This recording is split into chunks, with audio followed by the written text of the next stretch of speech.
Hello and welcome to another episode of Pop Culture Reactions. And this time is a suggestion. Suggestions! From my good lady, Sarah. Your better half. The better half, the correct one at all times. Yeah.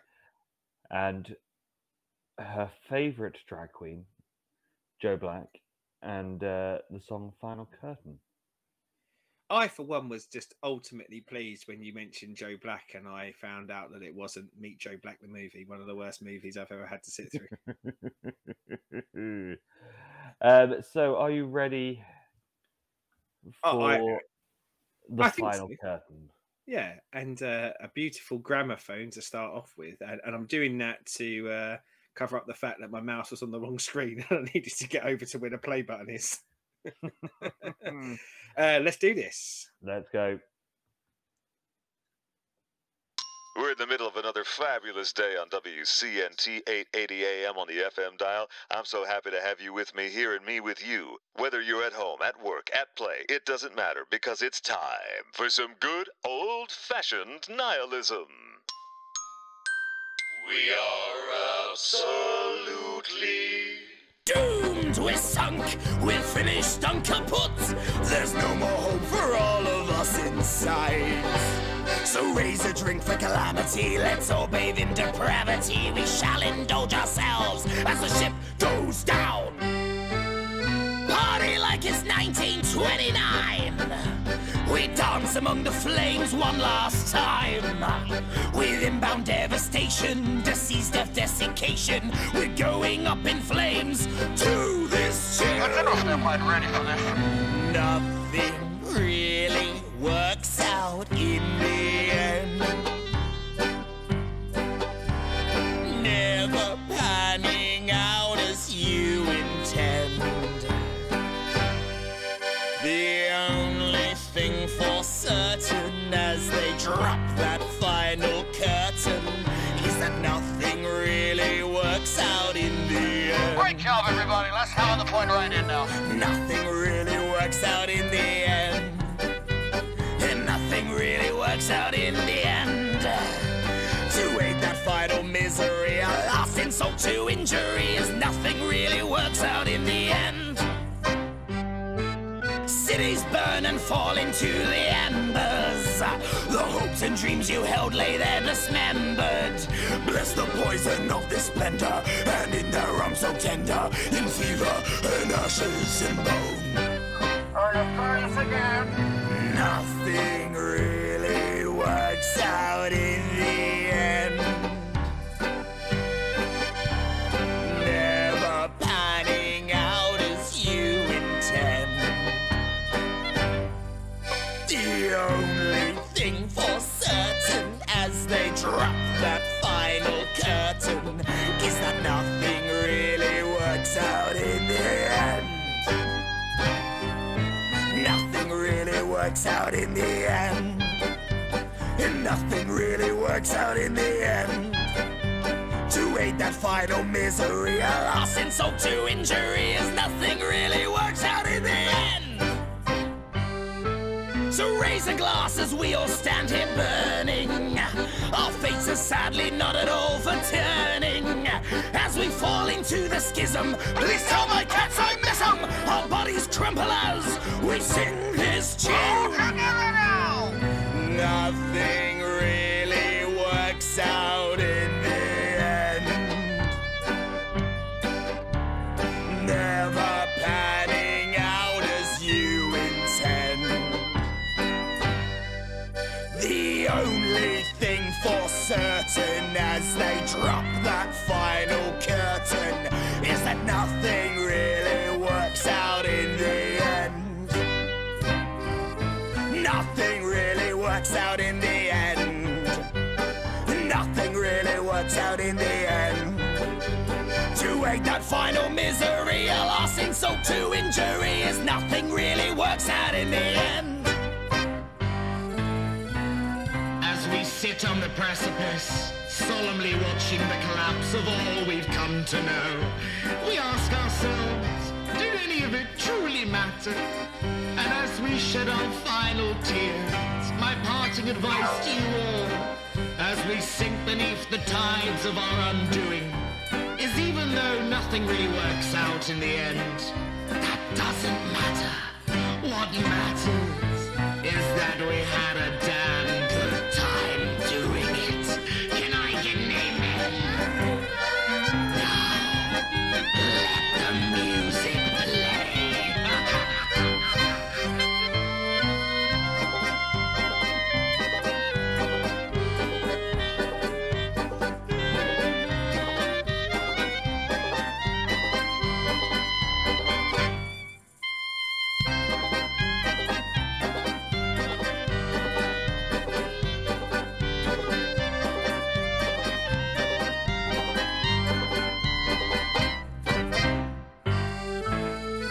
Nothing really works out in the end.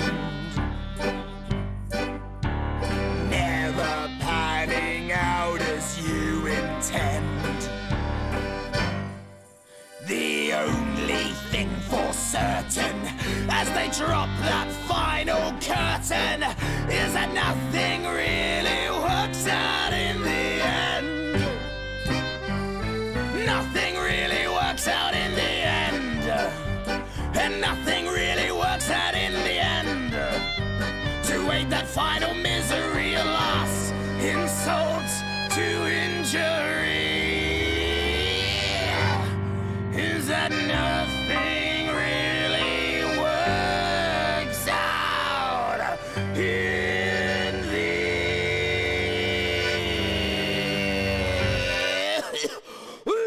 You okay? Just give me a second.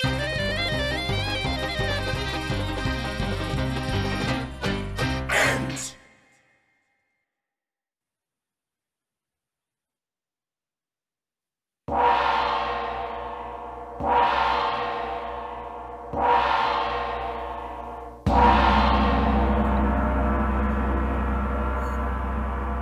So we have Brighton's finest burlesque vaudevillain Weimar cabaret drag queen. What did you think, Said? Well, I was glad you actually gave that, because one of my first questions was going to be, because I meant to do it before we started the song, but I totally forgot to, is kind of a bit of a, who is Joe Black and what is your experience with Joe Black, and how has Joe Black got, I guess, not only in your eye line, but the better half's eye line. But right.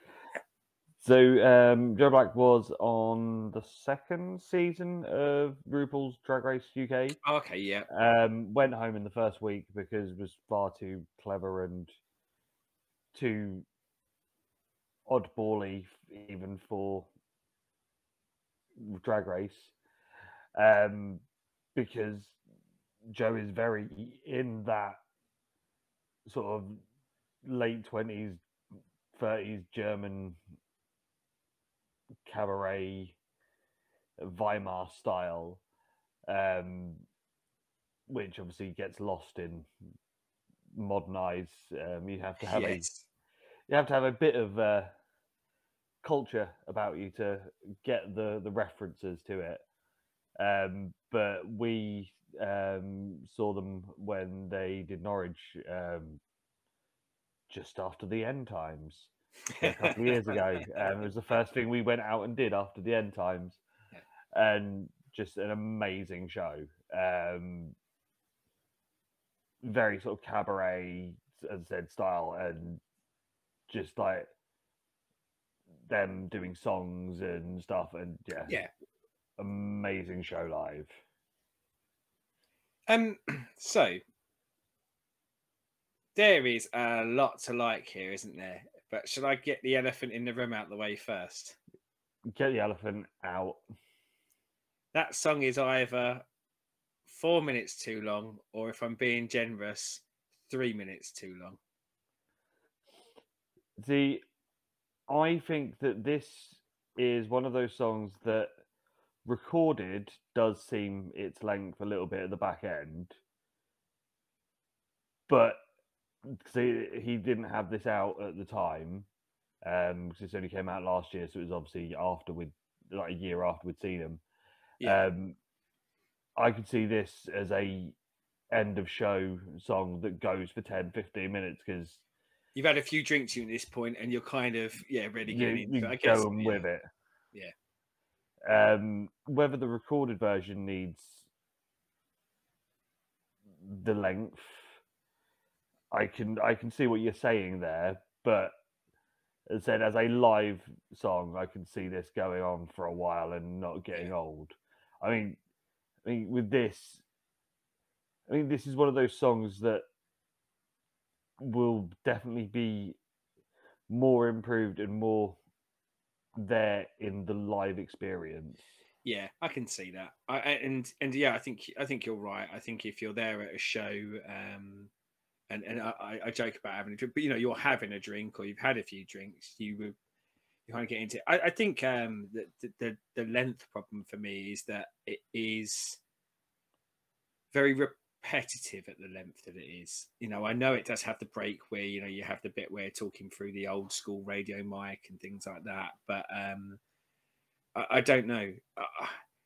As I say, there's so much to like about it that I think I'd struggle to listen to this again beyond 2.5 minutes, partially because I know where it goes, if that makes sense. Yeah. I think I go, yep, I've had my fill at about the 2.5, maybe 3 minute mark and stuff like that. But I loved I've got something about when I see a gramophone or when I hear an old school radio voice with that kind of static that runs behind it, and my brain immediately rushes to a combination of BioShock and Fallout.